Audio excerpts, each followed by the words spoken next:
Long before the names Uganda and Congo appeared on maps, before colonial borders cut through valleys and rivers, there lived a people bound by mountains, memory, and resilience.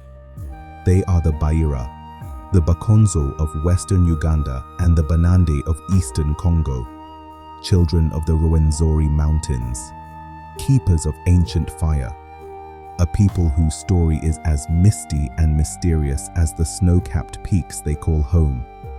But who are the Bayira really?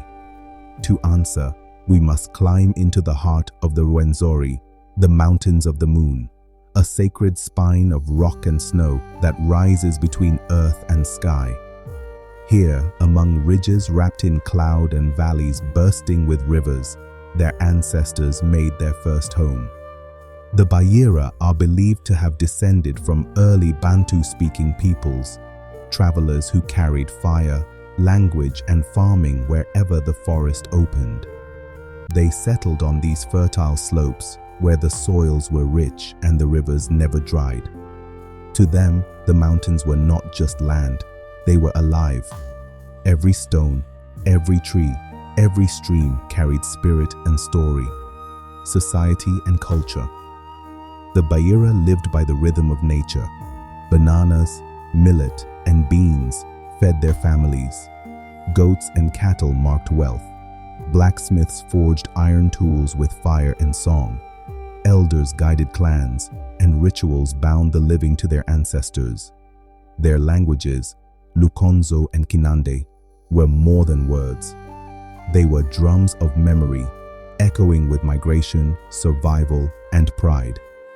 In their stories, the first ancestors were chosen by the gods to guard the Rwenzori, standing eternal between earth and sky. Migrations and conflicts. But peace never lasts forever.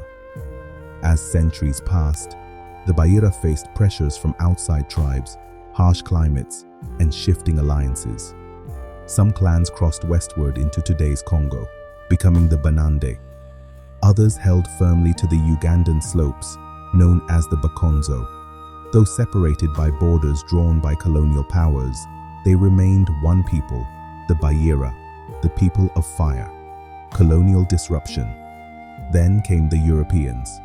The Bayira were not consulted when their sacred mountains were divided between Belgian Congo and British Uganda. To the colonizers, they were just mountain people, laborers for plantations, subjects of taxation. Their kings and chiefs were dismissed, their rituals ridiculed, their identity overlooked. But the Bayira refused to be erased. They resisted, quietly but fiercely. They farmed their lands, sang their songs, and told their children, "We are Bayira. The mountains are ours." The Rwenzori struggle. By the 20th century, their demand for recognition became unstoppable.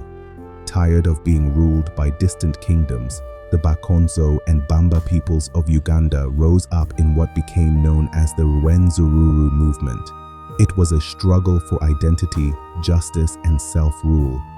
Though met with violence and suppression, their resilience carved a legacy. To this day, the Rwenzori kingdom stands as a symbol of their fight to preserve culture and dignity. Culture and life beyond struggle. The Bayira's daily life held beauty and order. Marriage was more than union. It was families weaving into one.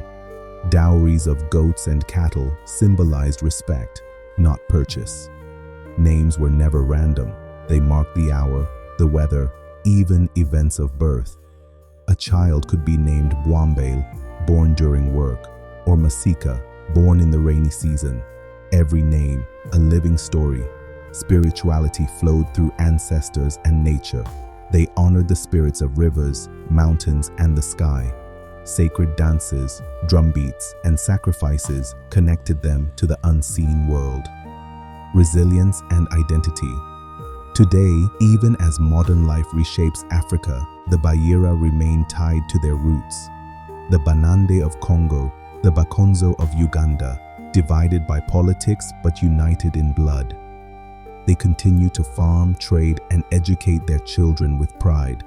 The Rwenzori still crowns their land with snow, Their language still carries the voices of ancestors. Their culture still burns like the fire in their name.